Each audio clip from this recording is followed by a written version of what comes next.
कहानी की शुरुआत एक घर से होती है जहां परिवार का कुत्ता डरा हुआ इधर उधर देख रहा होता है। उसका मालिक एडम घबराकर भाग रहा होता है। वो अपने माँ बाप के कमरे में पहुंचता है जहां दोनों खून से लथपथ मरे पड़े होते हैं। एडम डर कर बिस्तर के नीचे छिप जाता है और एक बंदूक उठा लेता है। जब वो घबराहट में बंदूक संभालने की कोशिश कर रहा होता है तभी एक खतरनाक वैम्पायर कमरे में आ जाता है और उसके पिता की लाश को घसीटने लगता है। तभी अचानक वो वैम्पायर एडम को देख लेता है और उस पर हमला करने के लिए तैयार हो जाता है। अगले सीन में हमें कहानी का मुख्य किरदार चार्ली दिखाया जाता है जो क्लार्क काउंटी नेवाडा का एक हाई स्कूल स्टूडेंट है और अपनी खराब मोटरसाइकिल को धक्का देकर घर ला रहा होता है। वो अपनी पड़ोसी डोरिस को हेलो कहता है और फिर अपने घर पहुंच जाता है। उसकी माँ जेन उनके नए पड़ोसी की शिकायत करने लगती है जो बिना किसी वजह के अपने ड्राइववे में ढेर सारी सीमेंट की बोरियां जमा कर रहा होता है। तभी चार्ली की गर्लफ्रेंड एमी उसे स्कूल ले जाने के लिए आ जाती है। जब चार्ली क्लास में होता है तब टीचर हाजिरी लगाती है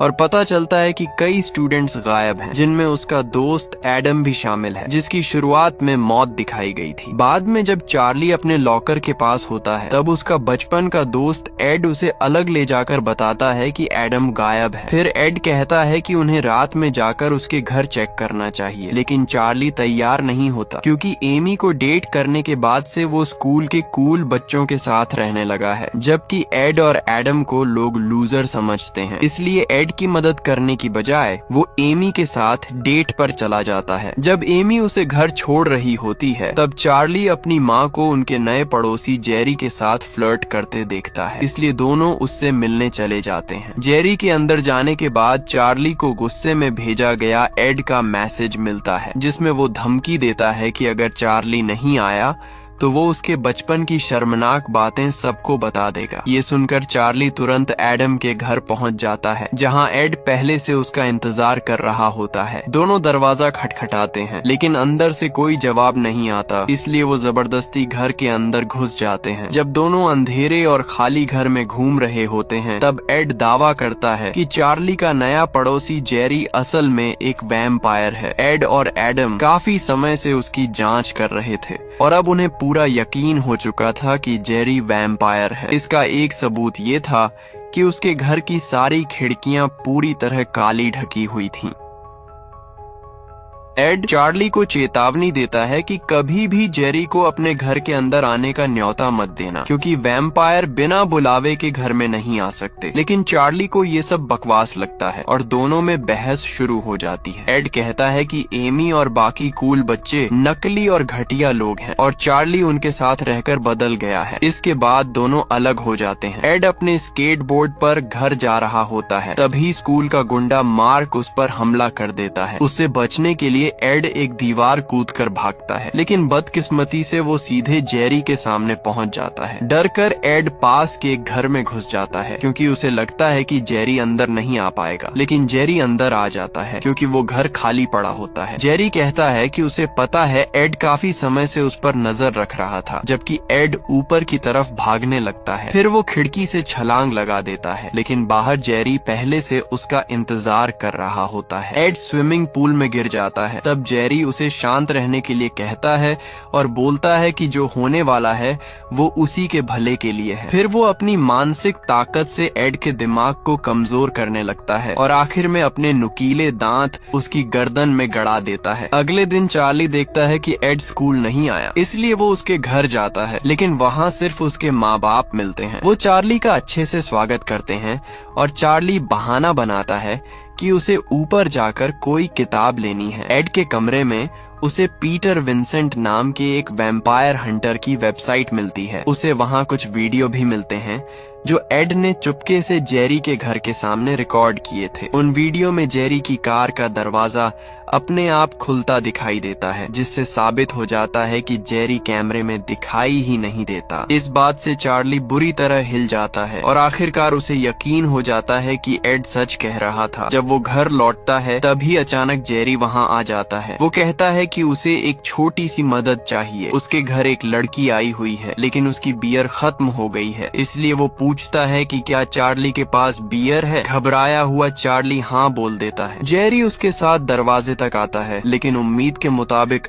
अंदर कदम नहीं रखता। चार्ली फ्रिज में बियर ढूंढने लगता है जबकि जेरी उसे ध्यान से देख रहा होता है। तभी गलती से एक बोतल टूट जाती है। जेरी सफाई में मदद करने की बात करता है लेकिन डरा हुआ चार्ली कहता है कि वो खुद संभाल लेगा। जेरी को बियर देकर और दरवाजा बंद करने के बाद वो ऊपर अपने कमरे में जाता है जहां एमी उसका इंतजार कर रही होती है। लेकिन अब चार्ली का दिमाग पूरी तरह जेरी की बातों में उलझ चुका होता है, इसलिए वो तुरंत खिड़की की तरफ भागता है। वो देखता है कि जेरी की डेट बनकर जो औरत आई है वो और कोई नहीं बल्कि उनकी पड़ोसी डोरिस है। तभी जेरी ऊपर उनकी तरफ देखता है तो घबराकर चार्ली एमी को जोर से बिस्तर पर नीचे धक्का दे देता है। एमी को समझ ही नहीं आता कि आखिर इसे हुआ क्या है, इसलिए वो वहां से चली जाती है। उस रात बाद में चार्ली की नींद एक औरत की चीख सुनकर खुलती है। वो तुरंत पुलिस को फोन करता है लेकिन जब पुलिस आती है तब जेरी बड़ी चालाकी से बातों में उन्हें फंसा देता है। वो कहता है कि उसने बस एक औरत को खुशी की वजह से चीखने पर मजबूर किया था। चार्ली गुस्से और नफरत से ये सब देखता रहता है। फिर वो ध्यान देता है कि पुलिस के जाते ही जेरी अपनी कार में बैठकर कहीं निकल जाता है। डोरिस की सुरक्षा की चिंता में चार्ली चुपके से जेरी के घर में घुस जाता है और इधर उधर तलाश करने लगता है। उसे जेरी के स्टडी रूम में एक अजीब सा तांत्रिक निशान मिलता है जिसकी वो सबूत के लिए फोटो खींच लेता है। लेकिन इससे पहले कि वो कुछ और पता लगा पाता, जेरी वापस आ जाता है जिससे चार्ली को जल्दी से अलमारी के अंदर छिपना पड़ता है। हैरानी की बात ये होती है कि अलमारी के अंदर उसे एक गुप्त दरवाजा मिलता है जो कई कमरों वाले एक लंबे हॉल में जाता है। उनमें से एक कमरा बंद होता है। वो छोटे से छेद से अंदर झांकता है और वहाँ डोरिस को कैद देखता है, इसलिए वो दरवाजा खोलने के लिए स्क्रू ड्राइवर निकालता है। लेकिन तभी उसे फिर से छिपना पड़ता है क्योंकि जेरी के आने की आवाज सुनाई देती है। दरवाजे की दरार से वो देखता है कि जेरी बेचारी डोरिस को घसीट कर बाहर लाता है और उसका खून पीने लगता है। इस दौरान डोरिस उसे चुप रहने का इशारा करती है। उसके बाद जेरी डोरिस को वापस कमरे में फेंक देता है और बाहर चला जाता है। अब चार्ली आखिरकार दरवाजा खोल लेता है ताकि डोरिस को सुरक्षित बाहर निकाल सके, जबकि जेरी नीचे लिविंग रूम में टीवी देखने में व्यस्त होता है। दोनों धीरे धीरे सीढ़ियों से नीचे उतरते हैं और दरवाजे की तरफ बढ़ने लगते हैं। तभी अचानक जेरी वहां आ जाता है जिससे उन्हें पीछे हटना पड़ता है। लेकिन असल में जेरी सिर्फ एक सेब लेने आया होता है। फिर वो वापस टीवी देखने चला जाता है और इसी मौके का फायदा उठाकर चार्ली डोरिस को बाहर ले जाने लगता है। लेकिन बाहर निकलते वक्त पता चलता है कि जेरी चालाक मुस्कान के साथ उन्हें देख रहा था। दोनों किसी तरह घर से बाहर निकल आते हैं और अब दिन निकल चुका होता है। लेकिन जैसे ही डोरिस धूप में कदम रखती है उसका शरीर अचानक जलने लगता है और वो वहीं आग पकड़ लेती है। ये देखकर चार्ली बुरी तरह सदमे में चला जाता है। घर वापस पहुंचकर वो अपनी माँ को चेतावनी देता है कि वो जेरी से दूर रहे और उसे कभी भी घर के अंदर आने का न्योता ना दे। लेकिन उसकी माँ को उसकी बातें बिल्कुल समझ नहीं आती। स्कूल में चार्ली फैसला करता है कि वो अगर आपके कंधे में दर्द है, आपको कमर में दर्द है, अगर आपके घुटने में दर्द है, पेन गो ऑयल लाए आपके लिए फौरन राहत। इस्तेमाल करते ही दर्द में कमी का एहसास। ऑर्डर के लिए हमारी वेबसाइट विजिट करें।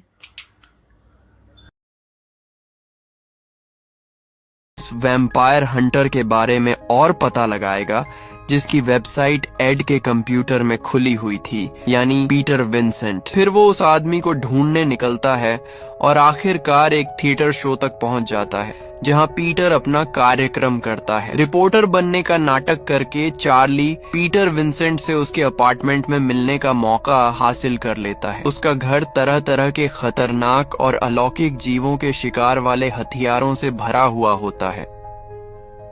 लेकिन जैसे ही चार्ली उससे पूछता है कि वैम्पायर को कैसे मारा जाता है और जेरी के घर से मिले उस तांत्रिक निशान की फोटो दिखाता है, पीटर उसे पागल समझकर घर से बाहर निकाल देता है। अब कोई और रास्ता ना होने पर चार्ली अपने कमरे के चारों तरफ लहसुन और क्रॉस लगाने लगता है। उसी दौरान स्कूल के गुंडे मार्क और बेन उसकी खिड़की के बाहर खड़े होकर हैरानी से ये सब देख रहे होते हैं। तभी जेरी वहां पहुंच जाता है और दोनों पर हमला कर देता है। वहीं दूसरी तरफ घर के अंदर चार्ली खुद को बचाने के लिए लकड़ी के नुकीले हथियार बना रहा होता है। तभी उसकी गर्लफ्रेंड एमी वहां आकर पूछती है कि आखिर वो इतने अजीब तरीके से क्यों बर्ताव कर रहा है। लेकिन इससे पहले कि वो कुछ समझा पाता, जेरी दरवाजे पर आ जाता है और जेन से कहता है कि वो अपने बेटे को उसके हवाले कर दे, क्योंकि चार्ली पिछले दिन उसके घर में घुसा था। जेन ये सुनकर हैरान रह जाती है, लेकिन वो अपने बेटे चार्ली पर भरोसा करने का फैसला करती है। इसलिए वो जेरी को गुस्से में वहाँ से दफा हो जाने को कह देती है। इससे वैम्पायर जेरी भड़क जाता है। वो फावड़ा उठाकर चार्ली के घर के पीछे खुदाई करने लगता है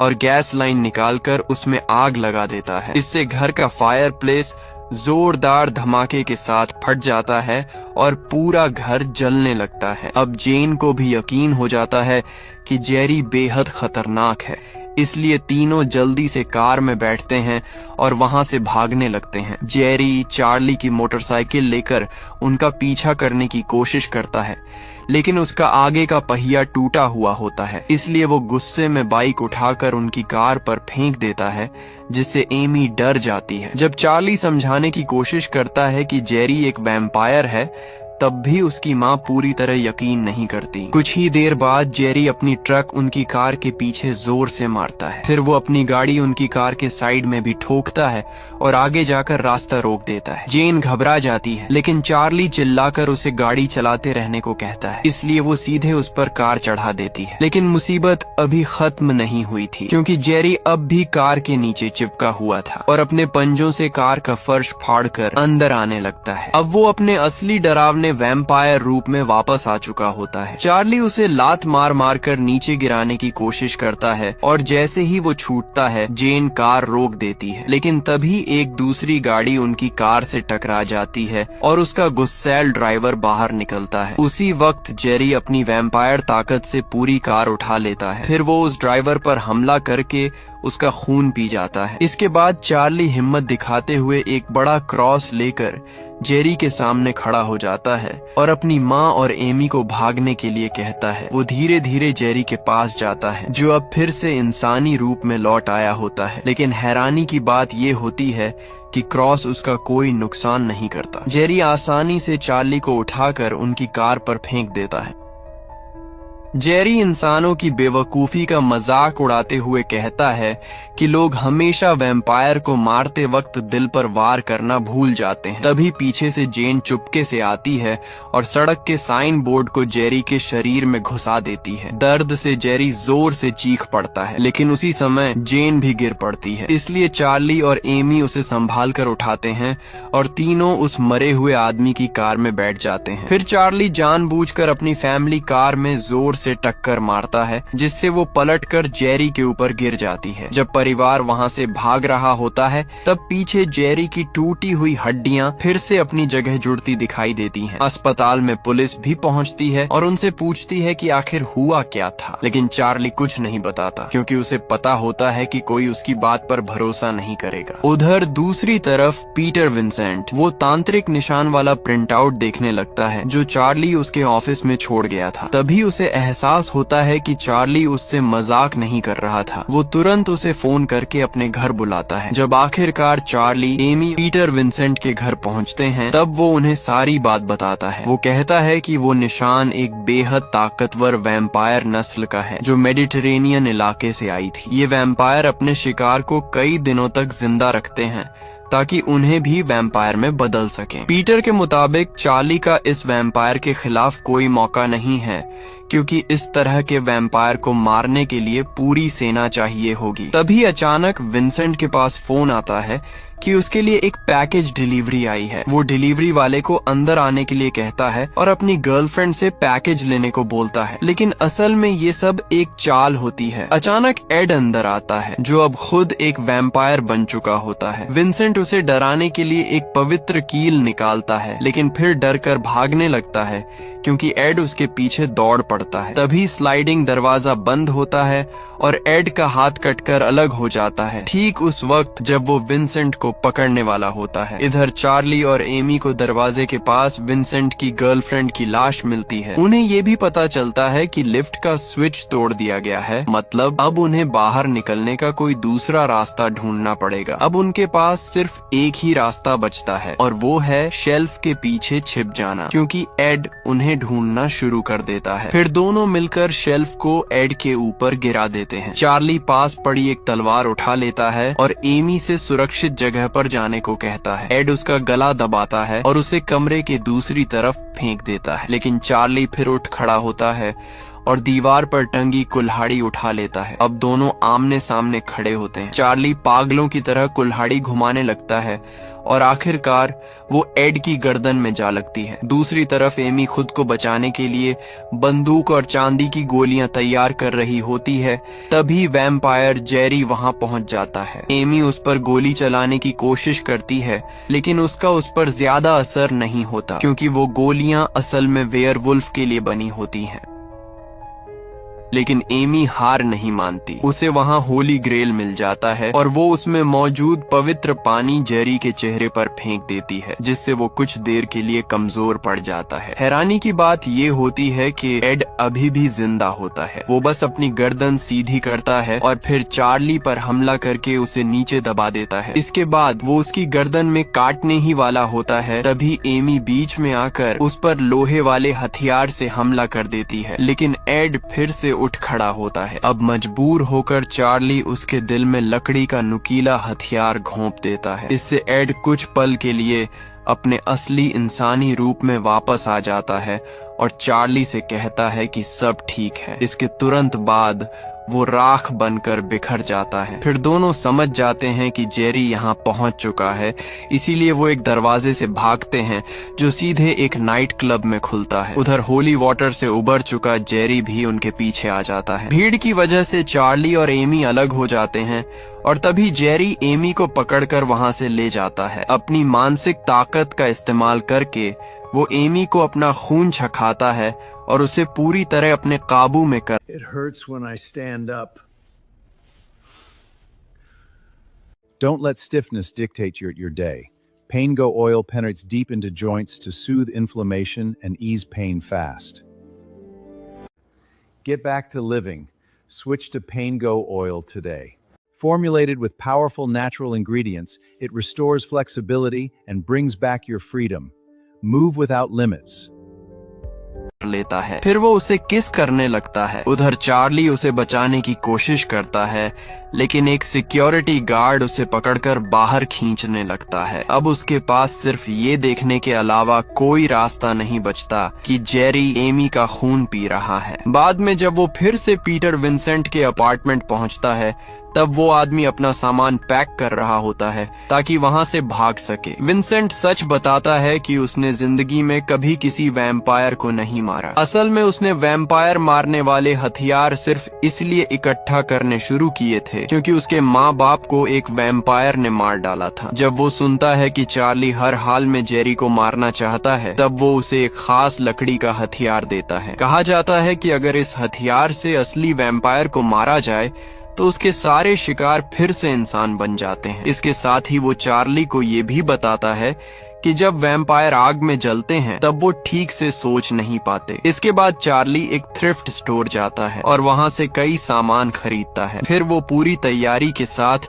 जेरी के घर पहुंचता है और सबसे पहले सारी खिड़कियां तोड़ देता है ताकि सूरज की रोशनी अंदर आ सके। इसके बाद उसे एमी उन कमरों में से एक में मिलती है, लेकिन वो उसके पास पहुंच पाता उससे पहले ही कोई उसे खींच कर ले जाता है। जब चार्ली वापस बाहर आता है तब उसकी मुलाकात पीटर विंसेंट से होती है, जो हथियारों के साथ उसकी मदद करने आया होता है। दोनों को उस कमरे के नीचे एक गुप्त रास्ता मिलता है जहां एमी को रखा गया था और फिर वो नीचे कूद जाते हैं। दोनों लंबे अंधेरे रास्ते से गुजरते हैं और एक दरवाजे के पास से निकलते हैं, लेकिन उन्हें पता नहीं होता कि जेरी उनके पीछे छिपा हुआ है।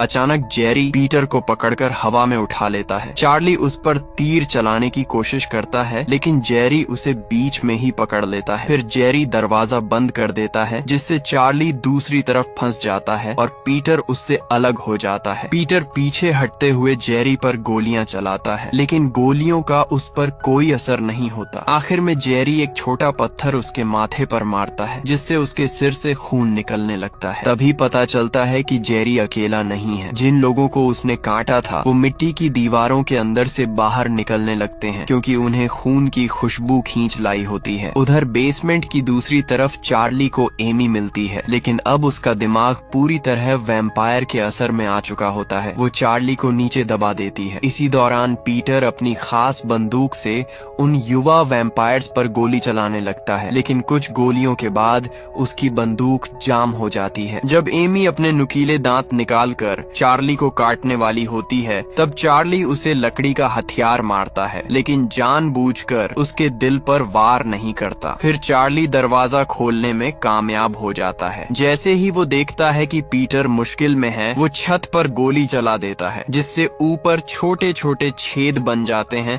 और सूरज की रोशनी अंदर आने लगती है। इससे पीटर की जान बच जाती है। तभी जेरी देख लेता है कि पीटर को भी काटा जा चुका है, क्योंकि सूरज की रोशनी पड़ते ही उसके शरीर से धुआं निकलने लगता है और वो धीरे धीरे वैम्पायर में बदल रहा होता है। लेकिन चार्ली की कोशिश अभी भी काफी नहीं होती। युवा वैम्पायर्स, जिनमें स्कूल का गुंडा मार्क भी शामिल होता है, दोनों को घेर लेते हैं। उधर एमी जेरी के पास जाकर उसे किस करने लगती है। इसी मौके का फायदा उठाकर चार्ली पीटर का लाइटर इस्तेमाल करके खुद को आग लगा लेता है और सीधे जेरी पर कूद पड़ता है। तभी पता चलता है कि उसका सूट असल में आग से बचाने वाला था। जेरी दर्द से चीखने लगता है और चार्ली उससे चिपका रहता है। इस दौरान छत में बड़ा छेद हो जाता है, जिससे और ज्यादा सूरज की रोशनी अंदर आती है और जेरी जलने लगता है। तभी पीटर चार्ली की तरफ वो खास लकड़ी वाला हथियार फेंकता है। चार्ली उसे सीधे जेरी के दिल में घोंप देता है। इसके साथ ही जेरी राख बनकर हवा में उड़ जाता है। उसी पल सारे युवा वैम्पायर्स फिर से इंसान बन जाते हैं और उन्हें बिल्कुल याद नहीं रहता